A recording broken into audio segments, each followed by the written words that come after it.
So this evening, we have Mr. Jack Easton, who's a retired biologist who has worked throughout inland Southern California for over 35 years as an environmental consultant. He has overseen all phases of land trust operations as a land trust member, staff member, I should say.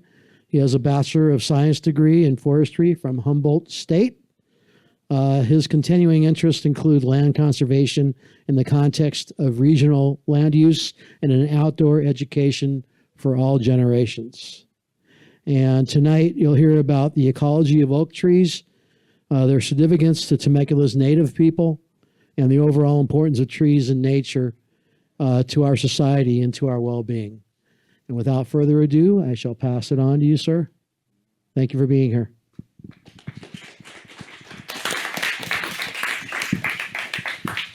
Thank you, Dave, for the kind introduction, and thank all of you for inviting me to speak at your group tonight. I'm really impressed with your museum. You have great items in here, and obviously you have a great group. You got a good turnout. This is wonderful. As Dave said, I worked for a long time as a consulting biologist. In fact, in the late 80s, I did a lot of the biology studies on the Red Hawk Project, on the Palo Road Bridge, on the Temecula Creek Channel, on a lot of development projects right around this area. I left consulting after 25 years and went to work for the Land Trust, the Rivers and Lands Conservancy, where I started out as the stewardship director, actually the entire stewardship department, which meant that I went out and monitored all the properties the Conservancy held and then planned management and habitat restoration. I did that for most of the time I was there. Ultimately, I became the executive director and retired soon after that. I'm now on the board of directors of the Rivers and Lands Conservancy. But enough about me. You came to hear about oaks. I'm going to speak about, as Dave said, the ecology of oaks, the distribution of oaks, why they're important to wildlife and humans, to Native Americans in particular. I'm going to talk about an outdoor education program on oaks and how each of us can easily enjoy oaks. Before I start, I'd like you to consider that the mighty oak started out as just another nut that held its ground.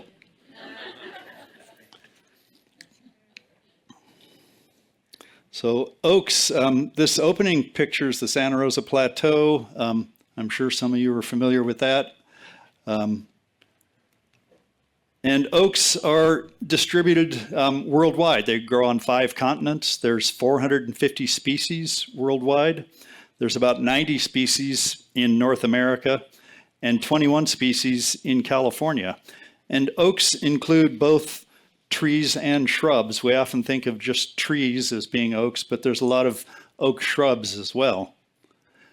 In California, oaks are widespread, primarily in hilly regions. There's still some in the Central Valley area, but hilly, mountainous regions. And they're categorized as woodland or forest. And woodlands are a vegetation type where oaks are the dominant tree, dominant plant of the landscape. And in a forest may include oaks, but they're not necessarily the dominant tree. There may be pine or fir, other trees that are dominant, and oaks are a component of the canopy. And by definition, forests and woodlands must have at least 10% cover, canopy cover, and be at least 2.5 acres in extent. Got to push the right button, Jack. As I said, there's 21 species of oaks in California. There's 11 tree species. About 5 of these are found in our area. Others are localized in the state, or some are very widespread throughout the state. And then there's about 10 species. There's 10 species of shrubs. Again, a few of these are found in our area. Others are widespread in the state. Some are very localized. Among the trees, the ones we find in Southern California, the canyon live oak is the most widespread in the entire state, and it's found up to 9,000 feet elevation. The interior live oak is also found in mountainous areas. It usually grows with multiple trunks. When it's small, it looks like it's just going to be a shrub with a lot of trunks, but it grows to full tree stature and still has those multiple trunks growing from a large root base. The California black oak is deciduous. A lot of oaks are live oaks. They don't lose their leaves, but the California black oak does lose its leaves, and it has really beautiful fall colors. The coast live oak is the most common oak in lower elevations, and you often see that planted as street trees. You see it in parks and landscaping. Some people are lucky enough to have them right in their yard. And then the blue oak is found in northern Los Angeles County and further north from there. It's a deciduous species also. It does get some fall color, but it's pretty subdued. But we don't see those around here. We do see the Engelmann oak, which is this gray-green colored leaves, and it's a dry side oak. It's very adapted to dry conditions. It's an evergreen species. It's a live oak. It does not lose its leaves, except as part of its adaptation to dry sites. It can lose some or most of its leaves in really hot periods when there's a drought or when the tree is stressed. So these, if we leave out blue oak, which we don't really see around here, these 5 oak tree species are found over a wide elevational range. If you look at this this graph here, so if we started at Hemet, which is about 1,500 feet elevation, and went up towards Idlewild and on up to the top of Mount San Jacinto, you'd run through these different bands where you find different oak trees. And the Engelmann oak is pretty narrowly restricted to lower elevations. The coast live oak is more widespread. It actually goes from sea level to up around 5,000 feet. Then interior live oak, California black oak, and the canyon live oak. And you can see that at some elevations, you could find 3 or even 4 oak trees growing in the same area. So why are oaks important? Oaks are important from a cultural heritage basis. Native peoples depended on oaks for food and other materials, and continue to use oaks for the same cultural, social, and spiritual purposes as their ancestors.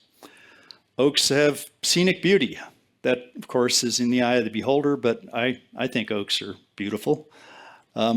Oaks have utility. Mankind, humans have used oaks for many, many years, thousands of years, for fuel. They've been used to make charcoal, used for construction. They're used to make railroad ties, wood pallets, beams, and other structural elements. They're used to make furniture, cabinets, paneling, flooring. They're used to make wine and whiskey barrels. And they're suited to this because the wood is strong but flexible. It's watertight due to chemical content in the wood. It's got dense structure, and it's got a tightly closed wood grain. And for those same reasons, it's also used for shipbuilding. It is resistant to moisture, so it makes for a watertight ship. Oak's been used as pulp to make paper. Chemicals are extracted from oak for tanning leather. And for hundreds of years, ink has been made from galls that are found on oak. When an insect lays its eggs on an oak leaf, the oak will respond by forming this kind of leathery or hard tissue around the gall. It can be a small or large bump you see on the leaf. And materials extracted from that gall and used to make ink, which was high quality ink for a long time, oak gall ink. And environmental benefits: oaks provide shade, soil stability, carbon dioxide absorption, oxygen production, and they provide habitat. Oaks are a keystone species. And so generally, a keystone species is a species that has an outsized effect on its natural environment and is a species that helps define a natural system. So in an architectural element, a keystone, that red block in that picture there, is what holds the arch together or can hold an arch of a bridge together. And a keystone's really important. If the keystone's removed, the structure collapses. So a keystone species, if it's removed from an ecosystem, the entire ecosystem would radically change or cease to exist altogether. And keystone species generally are important for biodiversity. They influence the abundance and type of habitat, type of other species in the habitat. They're typically a critical component in a local food web, and they fill an ecological role, a niche that no other species can fill.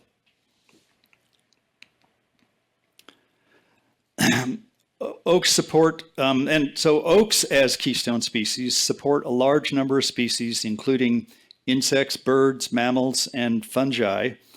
This is due to their acorn production, their tree structure, and the fact that they attract so many species. They're effectively a wildlife food pyramid kind of unto themselves. They're a food source. The acorns produced by oak trees are a primary food source for many animals during different seasons. They provide habitat. The canopy of an oak tree provides shelter and nesting sites for a wide variety of animals, and they stabilize the ecosystem. The presence of oak trees helps to maintain the biodiversity and overall health of a forest or woodland ecosystem. So wildlife that use California oaks, there's 5,000 species of invertebrates.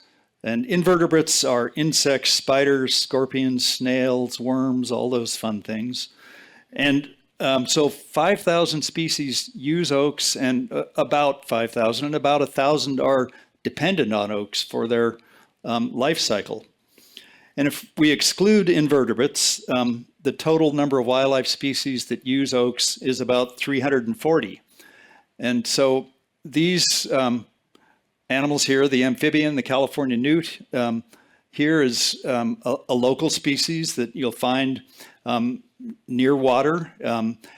Sometimes you can find in the crook of an oak tree where there's a little hollow and it collects water, you can find newts or salamanders during the wet season that are kind of hunkered down in that little tiny pond there in the crook. And the coast mountain king snake is one of 41 reptile species that use oaks. And as I said, both these species are found locally, but they're pretty secretive, difficult to see, but they're out there. 170 species of birds use oaks. The acorn woodpecker in this picture here is a common species you'll see around oak trees. I live in Riverside. I have acorn woodpeckers in my neighborhood. There's old mature oaks in the neighborhood, and there's acorn woodpeckers. And this is a granary tree of an acorn woodpecker where the woodpeckers have drilled hole after hole after hole and then taken acorns and plugged one into every hole, or two if they can get them in there, and they have a food source for an extended period, get through the winter or longer. And then over 100 species of mammals use oaks. This is the ringtail cat, also found in our area, but very secretive, very seldom seen. They have a tail like a raccoon, but they're not a raccoon. They're called the ringtail cat or just the ringtail.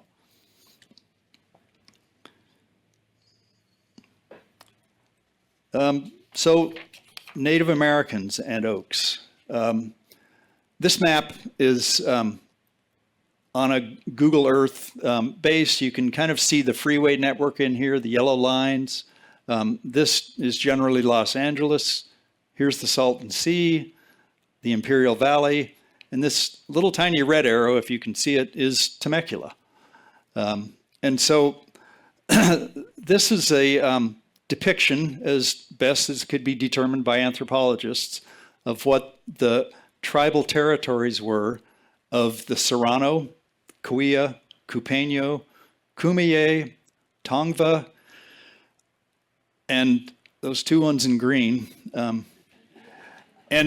which I'm not going to try and pronounce because I would just butcher them. But you can see where the influence in the mission system, where the two in green are known as the Luiseno, where the mission of San Luis Rey was, and the Juaneño, where the mission of San Juan Capistrano was, and then in the Los Angeles area, the Gabrieleno, where the mission of San Gabriel was. And some of the most comprehensive work done on local Indians and ethnobotany was done by Lowell John Bean, an anthropologist who, beginning in the late 1950s, studied the Cahuilla Indians for over 50 years and published numerous scientific articles and books. And Mr. Bean passed away just last year. And so a lot of the information I have is from Lowell Bean's work. The Pachanga was a group of the Luiseno, a band of the Luiseno Indians, but Bean really had a wealth of information, so I've relied on that for a lot of my talk here, specifically about Native Americans. So a little bit about the societal structure and organization of the Cahuilla. The 2,400 square mile Cahuilla tribal territory was divided into 10 or 12 tribelet areas, each called a sib in the Cahuilla language. And each sib had access to key resources that were present in sufficient quantity within their area so that the sib could live independently of other sibs. Each one was self-sufficient with the resources they had in their local area. And within each sib, there were multiple villages and multiple clans or lineages. Some villages had more than one clan, some had only one, but there was a mix throughout the sib, and so that pattern was kind of spread around the entire tribal territory. And the primary village in each sib was where the leaders of lineages lived, and where that included a clan leader who was the overall leader of the sib. And we could think of that sib leader as a chief. And the chief was responsible for what we might consider administrative duties, for mediating disputes, but also for keeping and protecting the ceremonial house and ritual objects.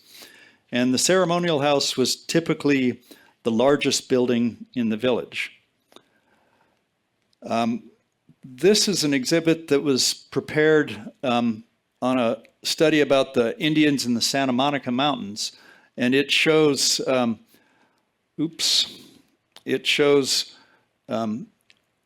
important plants as food sources to the Indians, and these same plants are all found in our area here. And so there's about 25 plants listed here, each in its own box. The months of the year across here, or so you can see where the seasons would fall. And then this is divided up by what part of the plant was used, whether it was a bulb, root, seed, fruit. And then this also shows what habitat types the plants were found in. So there's about 25 plants on here, and the ones that are in gray tones were the most important. And so, and acorns are on here, this fall season period where acorns were available. One of the 8 most important foods.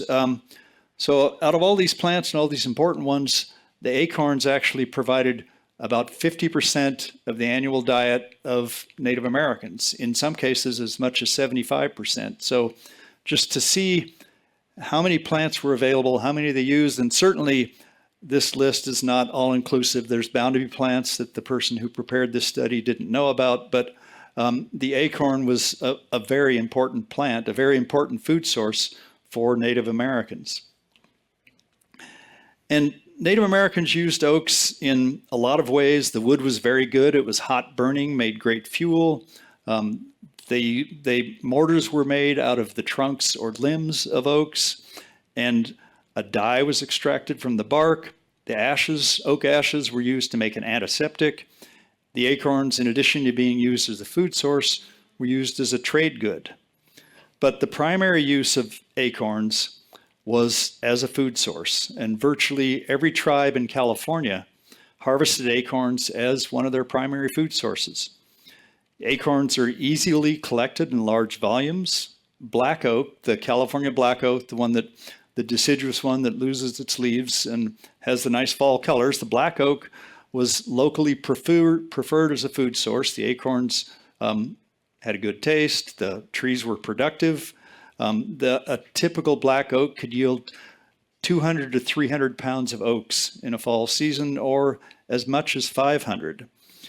And when you consider that 1 cup of acorn meal produces 2 cups of acorn mush, the We Wish, there's a really nice exhibit here that has information on We Wish. When you think about that kind of doubling of volume of that acorn meal to food, the significance of those large yields can be better appreciated. And acorns can be easily stored for extended periods, and they're nutritious. The protein, fat, and carbohydrate contents of acorns is comparable to wheat. Archaeological sites that date between 7,500 and 10,000 years ago include charred acorn nutshells. One study in Central California found the most abundant plant food in archaeological sites to be acorns. So oaks have been important to California Indians since the region was first inhabited. So Lowell Bean provided a very detailed description of gathering and processing acorns. I'm going to summarize that as best I can, but he certainly has a great reference on it. The Cahuilla had a first fruit ritual, several rituals they had throughout the year, but they had them for when the first fruit was available, and it was held when major foods such as agave, pinyon, mesquite, and acorns were ready for collection and preparation. And when it was determined that the acorns were ready to collect, the chief sent a representative to gather a small amount, which was then brought to the ceremonial house in the village, where lineage members gathered to eat a ritual portion. Each lineage also brought additional food items from their stores. The ceremony could last for a few days, and it was held to express appreciation to supernatural powers for providing the food. Acorns were typically gathered in late September and into November. Groups of people, about 2/3 of a SIB, so a large percentage of the population, would leave the villages and camp near oak groves, with various clans claiming certain hereditary gathering areas. The collection process would start with the men wielding long sticks to knock acorns from the tree branches. The acorns were gathered, husked, and laid out to dry. This exhibit here kind of shows the acorn process for processing acorns. So selecting acorns, taking the husk off, and then after they were dried, grinding them in a mortar and pestle and leaching them. And then these down here are storage of acorns. And on the right is some Native American current processing materials for processing acorns. So the acorns were, after they were husked and laid out to dry, it could take a few weeks to dry, and the Indians would stay in that oak grove camp for a few weeks to wait for the acorns to dry. And then among the Cahuilla, each woman had her own gathering and processing equipment, her personal equipment, some of which she left in the oak grove year after year. It'd be there when she came back the next year. And the principal instruments were a carrying basket, mortar and pestle, leaching baskets, sifting baskets that were used to separate coarse and fine ground meal, a spoon, and a small handheld broom for cleaning the mortars after grinding. There's a small broom right in this picture, a mortar and pestle, and of course a basket.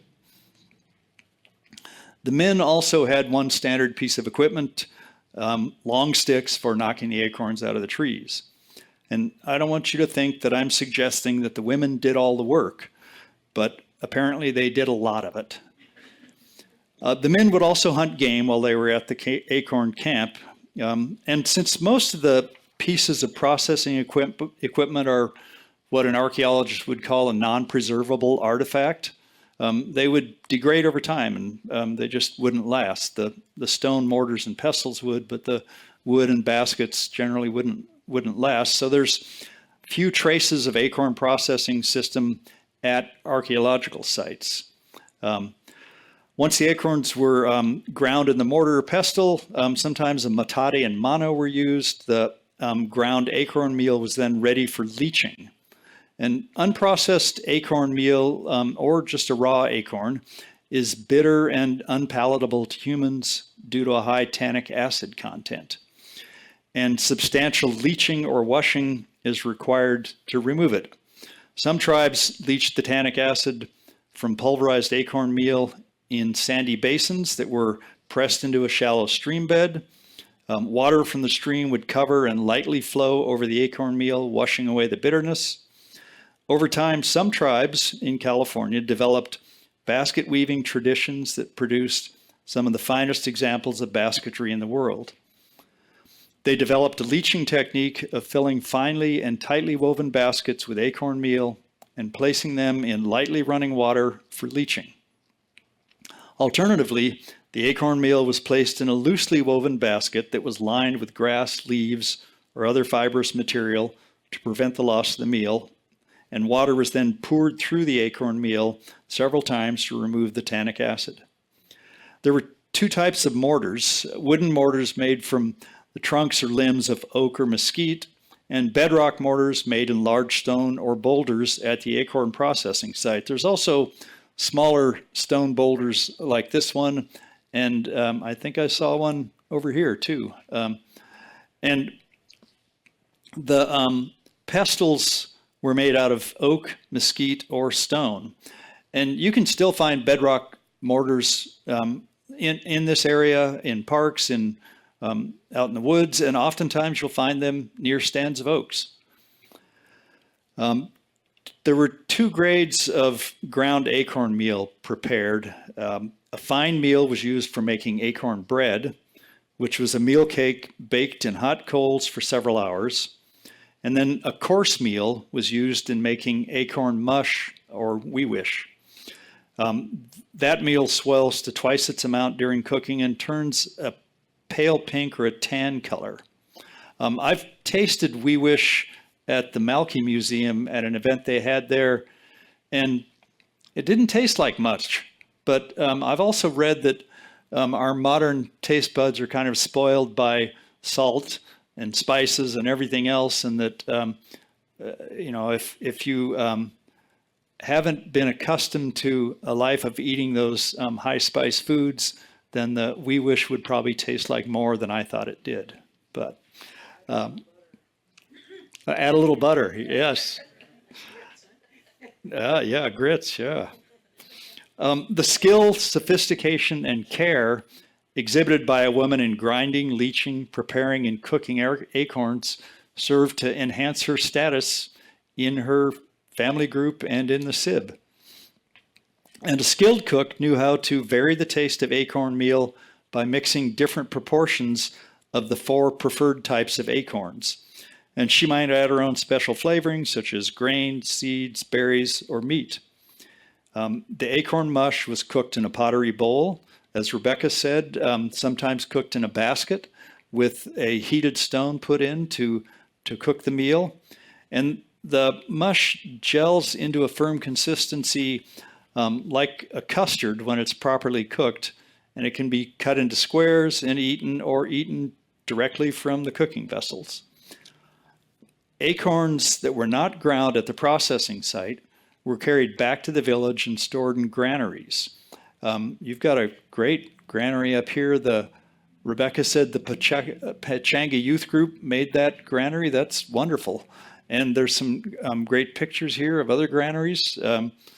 That's very nice. So the granaries were woven from pliable plant materials and allowed air to freely circulate through the acorns so they weren't getting moldy. There was air circulation, and they were placed in trees or on posts to prevent rodents from getting into them.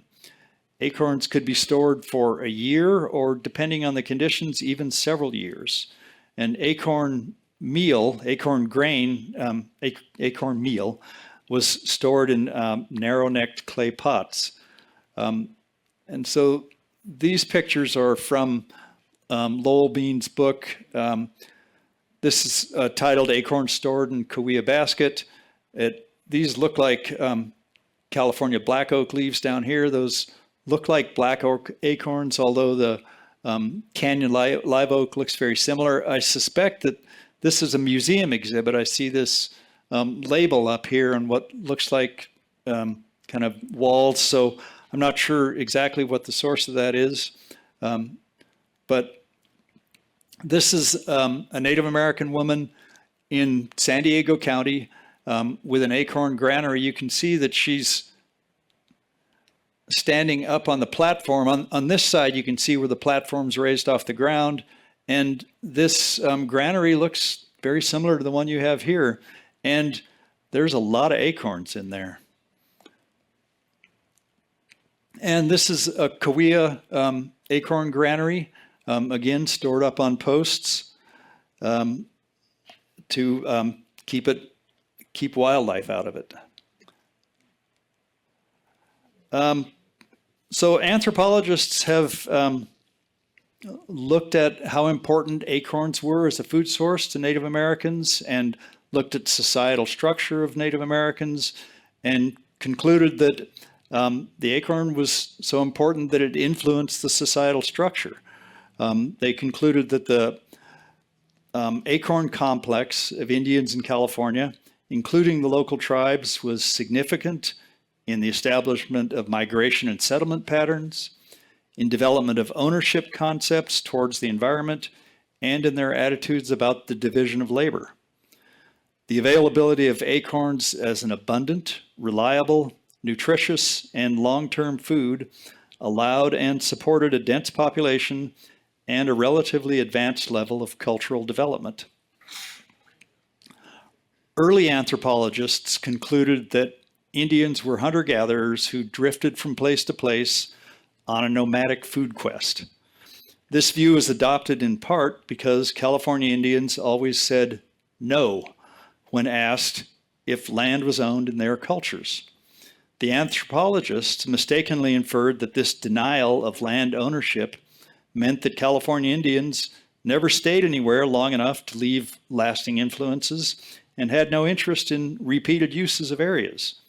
But California Indians embraced a different concept of ownership based on what we call today usufruct rights. I have to admit, I never called it that. I didn't know about that term till I read these references for this talk. But usufruct rights is the right to use or enjoy something, and oftentimes it's something that does not belong to the user. The user has the right to use it, but does not own the item.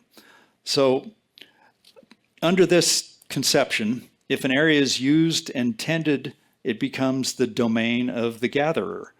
For example, throughout California, individuals or families repeatedly gathered from and cared for specific oak groves and trees over years and generations, giving them usufruct rights to those resources. And under the usufruct system, each family had a combination of exclusive rights to certain resources and communal rights to other resources.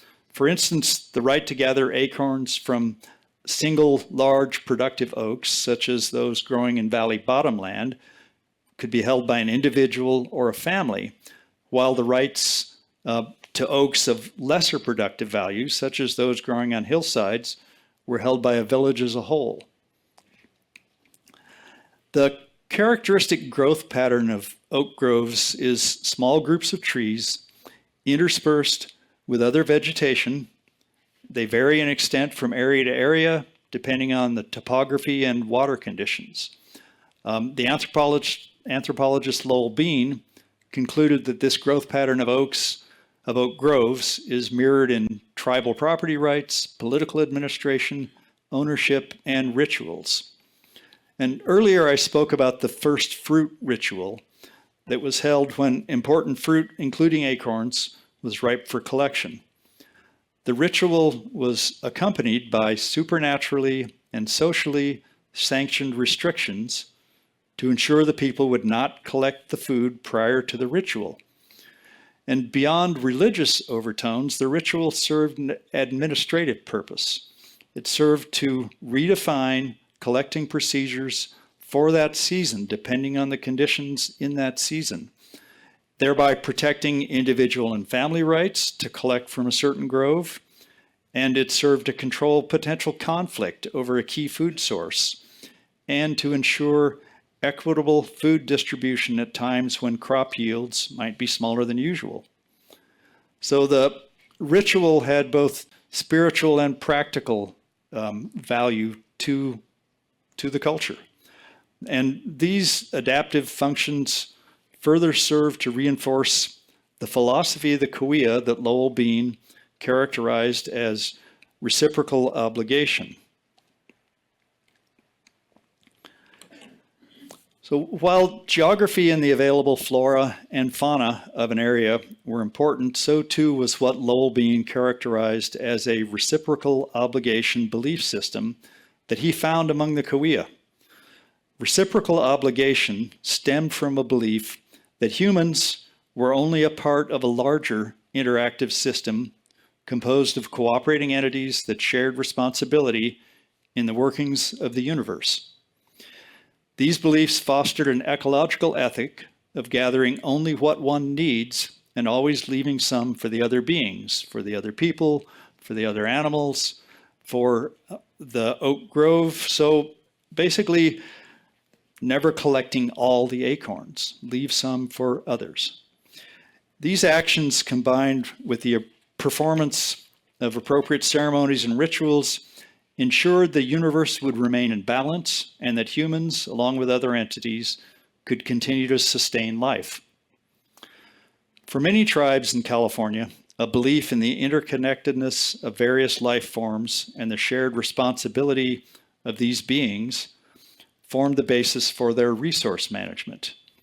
The concepts of competition and subjugation of nature were mostly absent from traditional beliefs about the world and a human's place within it.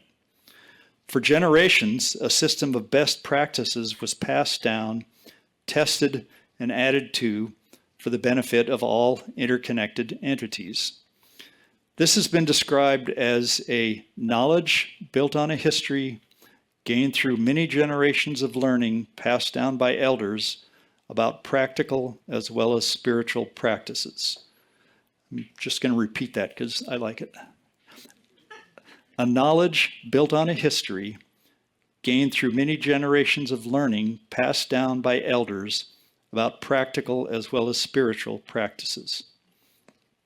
So I would say that oaks were and still are a keystone species in the ecosystem of Native Americans in California. On to the outdoor education program, Acorns to Oaks. Rivers and Lands Conservancy, as I mentioned, I'm a board member as a former staff member at Rivers and Lands Conservancy. And they have a program named Acorns to Oaks that introduces underserved high school and middle school students to oak ecology and stewardship through hands-on restoration of native coast live oak woodland at the Cienega Canyon Preserve. That's in Calamasa along San Timoteo Canyon.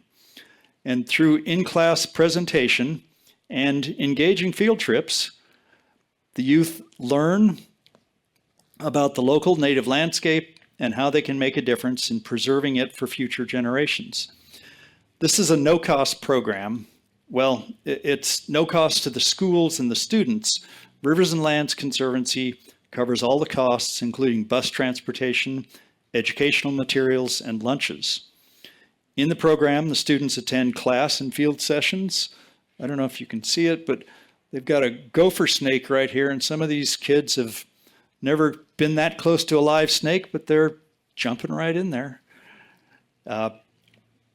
So the students attend class and field sessions. They gather acorns. They collect them right off the trees. and sort them and do the float test to determine which ones are viable, which ones are not. They take them home to germinate them, and then after about 2 months, they return to the preserve to plant the germinated seedlings. All the while, they're studying and learning about oak habitat and the many plants and animals that depend on it. And then a year later, there's a follow-up trip where the students and their families are invited back to see how their oak seedlings are doing. Currently, the program reaches all 10 classes of ninth graders at Banning High School. It's recently established a new program at the Summerwind Middle School in Calamasa. It has a mini program at Palm Middle School in Moreno Valley, and has reached 90 girls at the Riverside Unified School District STEM program that's titled Ignite Her Mind Symposium. So you can spend time, as I have, learning about technical aspects of oaks, but you don't have to do that in order to appreciate oaks. All you have to do is go out and spend time in their presence. Stand or sit quietly and listen. You'll hear the buzz of insects, the call of birds, the movement of lizards and other small wildlife through the layer of leaves. Beneath a stand of oaks is a layer of leaves, twigs, and acorns that covers the ground. If you dig your hand into that layer, you'll find a natural cycle in process, the formation of soil. The deeper you dig, the more you'll find the organic matter turning into rich soil with a very earthy smell. If you look, you see different sizes and ages of oaks. The oldest are hundreds of years old, and the youngest are just a few years. You see a group of organisms that grows from young to old, occupying the same site, and ultimately dying, but even then, recycling their materials and nutrients for the next generations. This cycle is repeated generation after generation. Oaks are long-lived species. A typical oak may live 400 or 500 years, but the price of longevity is immobility. They occupy the same spot for their entire life. Not just longevity of an individual, but longevity of a community of oaks that may occupy the same site for thousands of years. When you begin to appreciate these sorts of cycles, you see that such cycles in nature surround us all. If we are to become wise stewards of the planet, we need to appreciate these cycles and learn to think on the time scale of nature, the scale of tree time.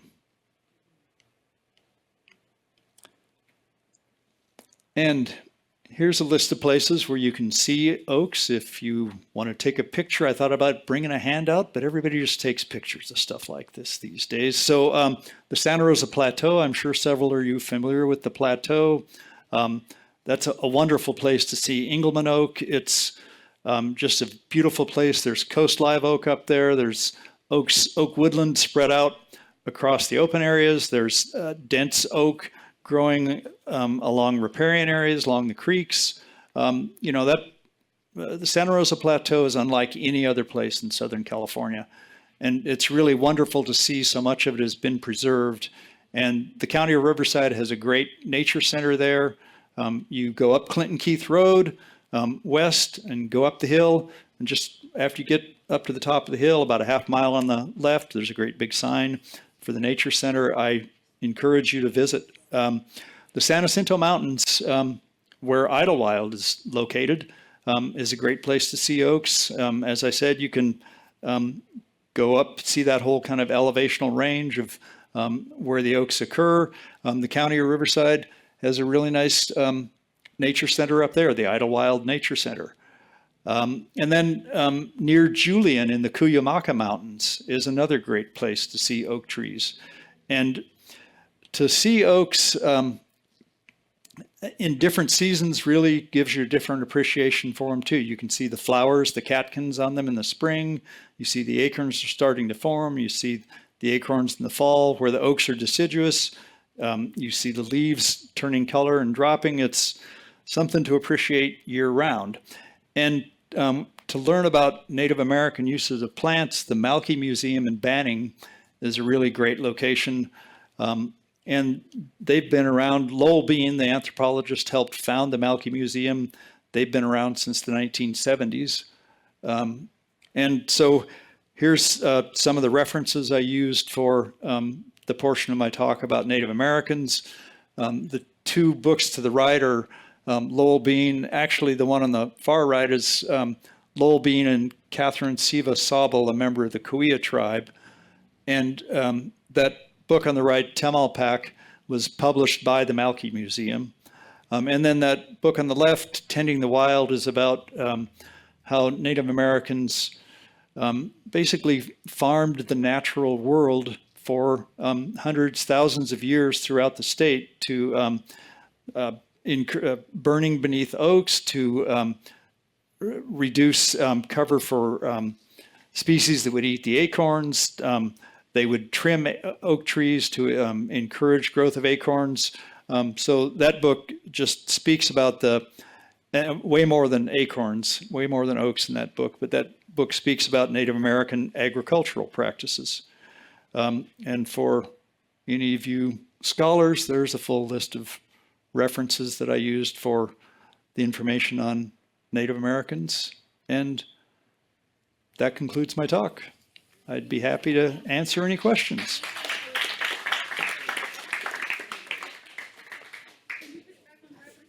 Certainly.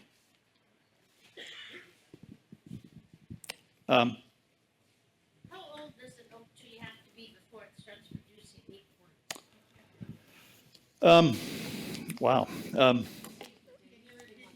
She asked how old an oak tree has to be before it starts producing acorns. I think, I'm not certain, but I think it's 20 or 30 years, something on that order. They don't have to be 100 years old. They can be productive at a pretty early stage. That's a while. Well, not to an oak. The great oak on the Pechanga Reservation, from what I understand, it's one tree, but it looks like a grove of trees because they branched out and rerouted and they keep on going. Is that common, or is that unique to that particular spot? Well, where areas have been grazed by cattle, they will browse up an oak tree so the oak doesn't, the branches don't drop down to the ground. But where grazing has been absent, you'll see that pattern where the branches will drop down to the ground and even set roots right there. I have a friend who's an ecologist, and he talks about coast live oak, which I believe the great oak is the coast live oak. I have to admit I've not seen it. But he says coast live oak takes 200 years to live and 200 years to die. So about a 400-year life cycle. But there are outliers who live less or much longer. So that great oak probably has ideal conditions as far as moisture, soil, and has just kind of found a spot to thrive. So I'd say it's unusual to have an oak that large and live that long, but it's kind of the optimal condition for an oak.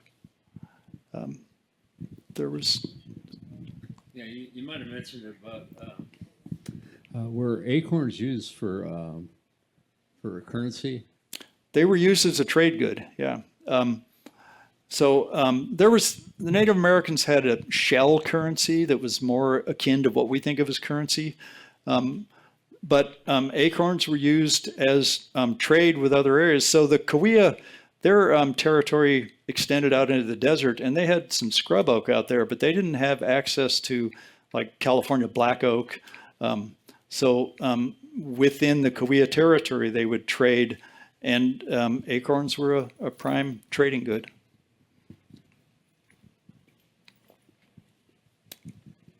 You said an acorn was fruit. I always thought it was a nut.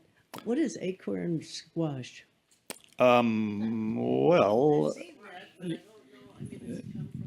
no, I've tried to grow them in my garden. They look a little bit like an acorn, but they're not related. Yeah. But I always thought acorns were nuts. Well, I don't know why. yeah. Lowell Bean referred to him as fruit and this first fruit ritual. And I could see them being called a nut. They don't have, when you take that husk off, what remains is basically the seed that germinates. So there really isn't much of a fleshy fruit around them. But I could see him being called a nut, but I'm just going off what the anthropologist said. I think we had the coast live oak in our yard, before we moved, we were talking about that.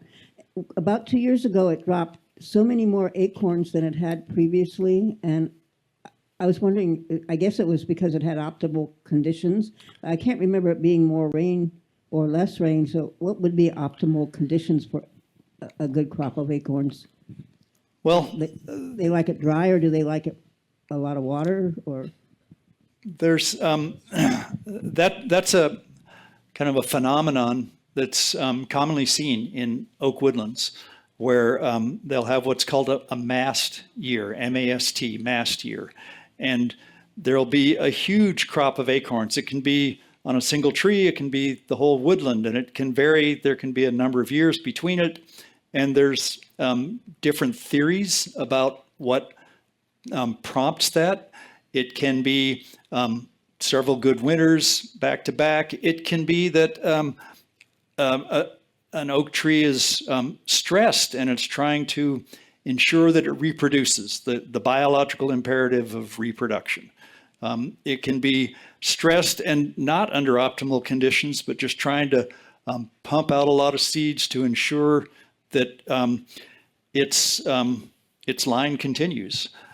So that mast year is a boon for wildlife. I'm sure it was a boon for Native Americans when there was a huge production. But deer, quail, turkey, band-tailed pigeons, feral pigs, there's all sorts of animals that feed on acorns. And so when you have a big year like that, undoubtedly they have a great year themselves and a lot of offspring. And so, yeah, I haven't heard there, to my knowledge, there's not a definitive single cause for that mast year, but it's certainly well known.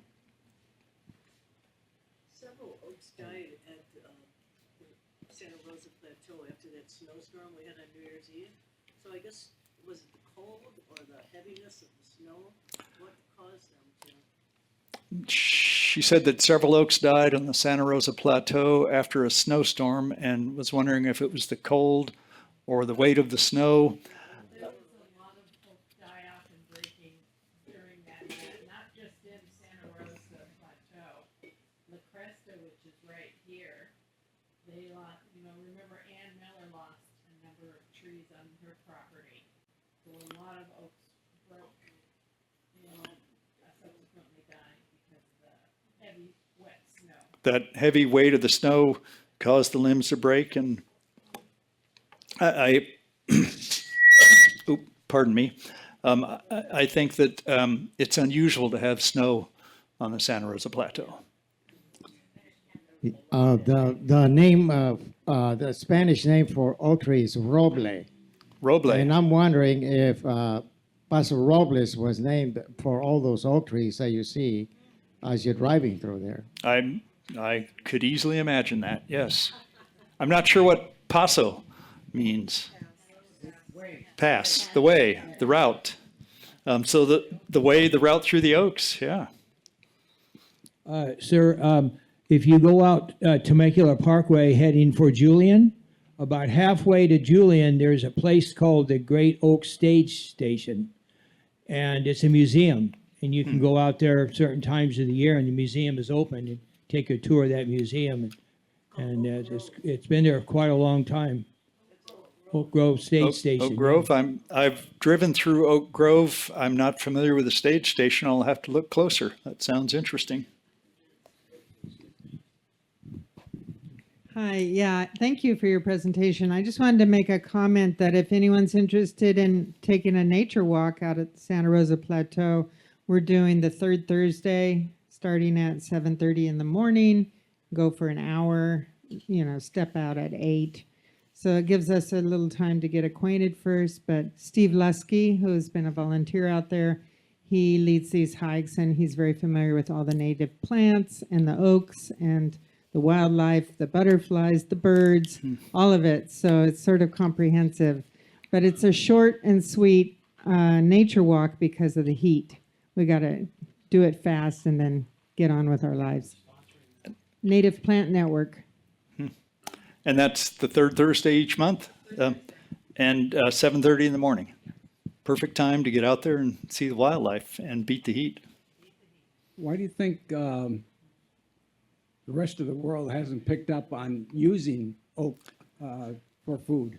Actually, other cultures around the world have used acorns as food, not just Native Americans, but they've been a food source in other places where oaks are abundant and where they have an acorn crop. They've been used there as well. But we don't use them here other than the Native Americans. Well, my first taste of We Wish did not encourage me to grow them. I'm spoiled, or I'm biased by salt and all that.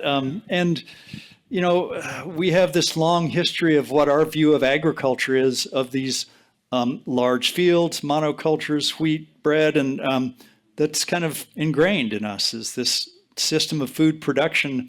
And so it'd be a cultural shift to start eating nuts straight off a tree. Obviously we eat pecans and so on, but Really enjoyed your presentation, so Thank you. thank you. And you probably said this, but is there an oak that is most common in California? For example, when you go to Thousand Oaks and you see oaks everywhere, is there a more common type? well, the canyon live oak is the most widespread and has the greatest, on that graph that showed the elevational range, it has the greatest elevational range. So, but it depends on where you're at. As we're driving around here or around Thousand Oaks, you're not going to see canyon live oak. It's higher elevation than that. What's usually found in these areas is coast live oak, and they're pretty common around the state at lower elevations. So it really kind of depends on, what elevation you're at, where you're at, and how much is still natural and how much has been planted. There's also oaks from other locations around the country, around the world, that are planted as ornamental trees. So the most common, canyon live oak. Live Oak Canyon in Placentia, they turn colors in the fall. Well, Pretty if you hike through there. yeah, sounds like a great spot. Yeah. In terms of our encroachment on the roots of oak trees, civilization and asphalt and all that, how much room do we need to give around the root of an oak tree before we kill it? And the reason I ask this is I had this beautiful oak on my walk, which is a Patricia Burnsall Park right by the Great Oak High School. And one day I'm walking there to say hello to the tree, and there's a big machine and they're chopping it down.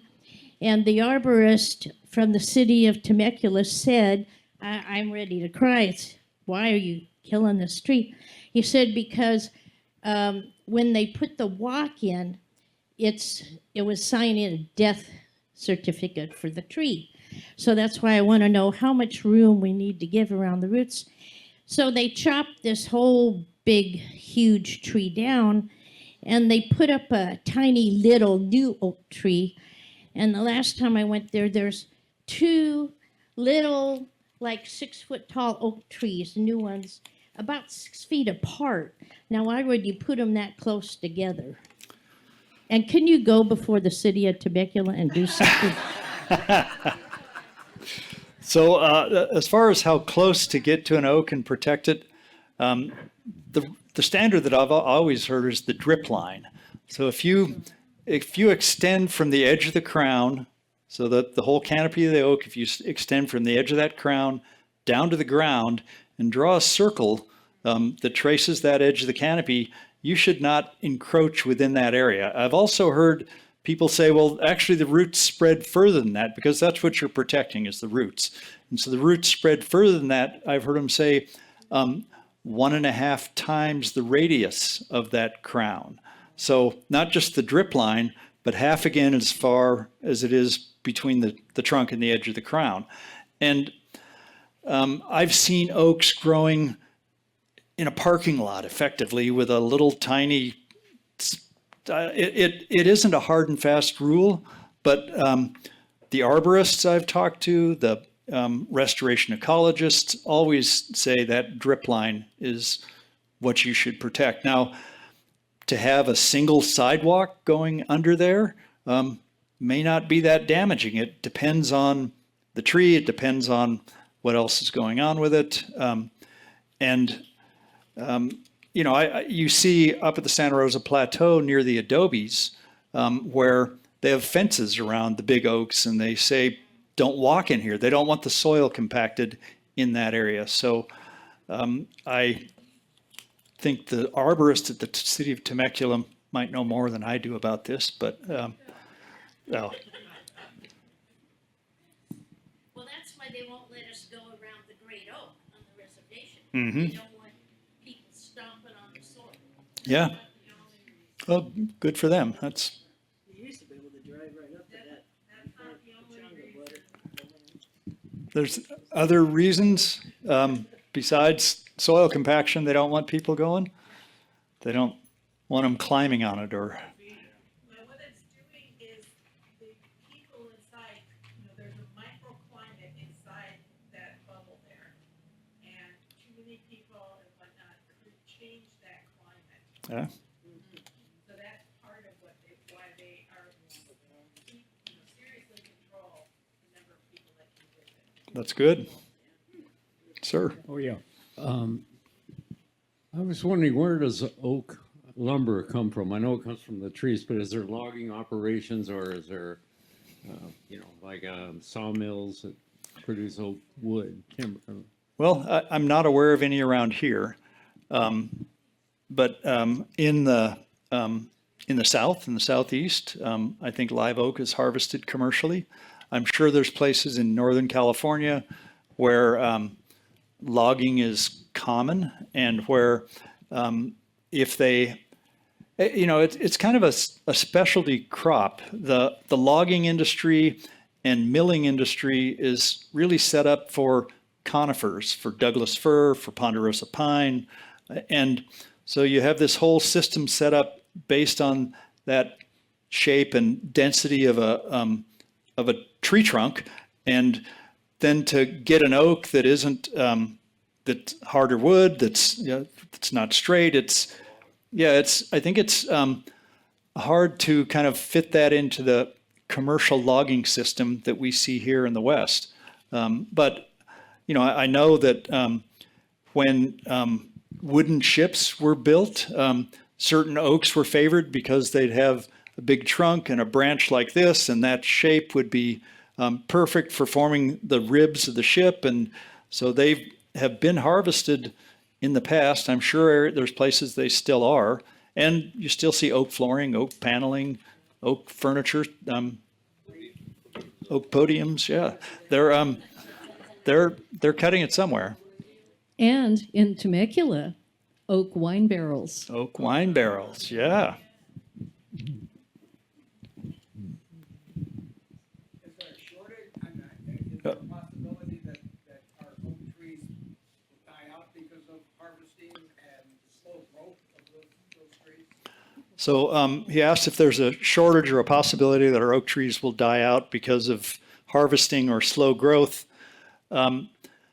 There's actually a number of threats to oaks. In a lot of areas, there's a lack of regeneration. You won't find many seedlings.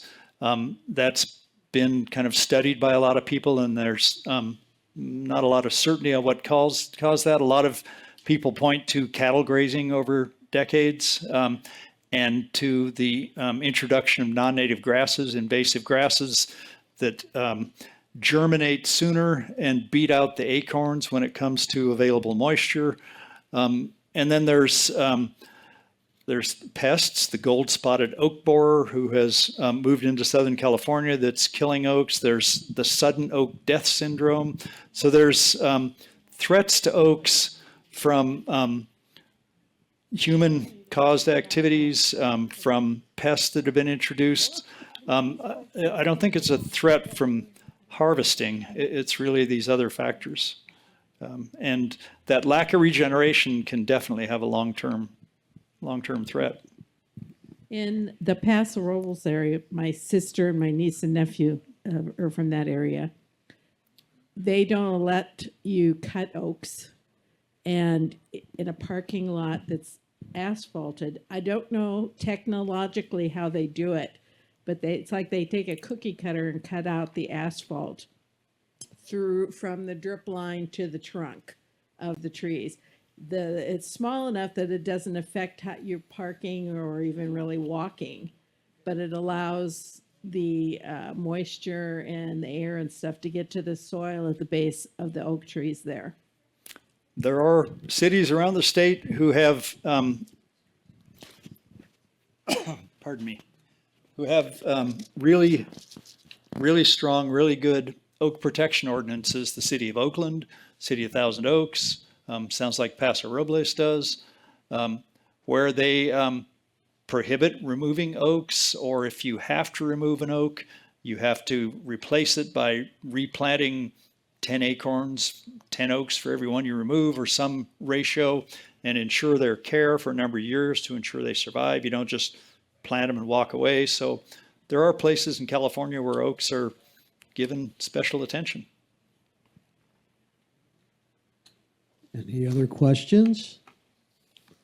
Well, Jack, we really appreciate your presentation. Very interesting. Well, thank A lot you. of questions. All right. And just a reminder, next month, once again, we are going to have Rob Criswell, who's going to be talking about the history of avocados, of the avocado industry in Southern California. And let's see, that's on the 22nd of September. So once again, with that being said, thank you so much for being here this evening. And we look forward to having you back here in a month. What's that? It's Rob Criswell talking about the avocado industry with samples. So we'll see if it's Haas, bacon, or Fuerte. Who knows? So thanks again for being here, everybody. We appreciate you. All righty.